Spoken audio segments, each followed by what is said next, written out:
Parce que comme la francophonie, c'était une conception voulue par des Africains, ils prenaient de la place, de l'importance. Donc on n'a pas voulu leur donner cette importance-là. En quoi faisant? Parce que moi je sais qu'aujourd'hui économiquement, ouais. la France a beaucoup plus ses intérêts dans les pays non francophones, ouais. L'Angola, l'Afrique du Sud et le Nigeria. Oui.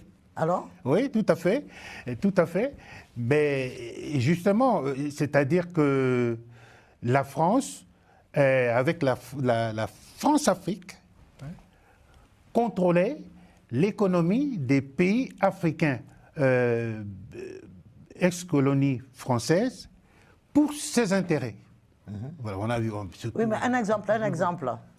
Et bon, on peut prendre l'exemple d'Elf Gabon avec Elf avec le Gabon.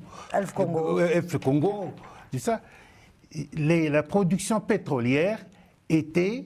Mais alors voilà. Alcène, est-ce que ce n'est pas du fait de nous, Africains, qui n'avons pas privilégié de faire des transformations, créer des raffineries pour pouvoir exporter du non brut?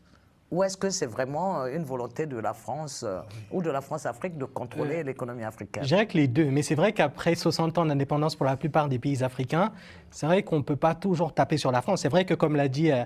Mbama, c'est vrai qu'il y a eu une France-Afrique qui était là et qu'il y a eu, voilà, il y a eu des coalitions, il y a eu des ambiguïtés dans l'ingérence de la France vis-à-vis de certains pays africains. Ça, c'est évident. Mais c'est vrai qu'à un moment donné, il faut aussi se regarder dans le miroir et voir qu'après 60 ans, malheureusement, on n'a pas su mettre en place une politique économique qui puisse nous permettre de nous développer.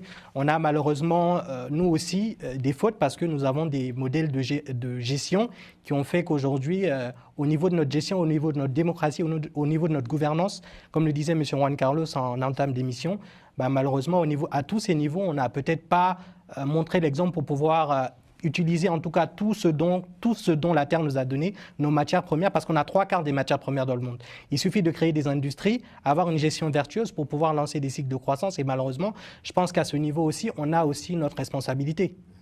Alors, Juan Gomez, on se rappelle, vu que nous parlons de l'impact de la France-Afrique dans la francophonie, tous les Africains francophones du moins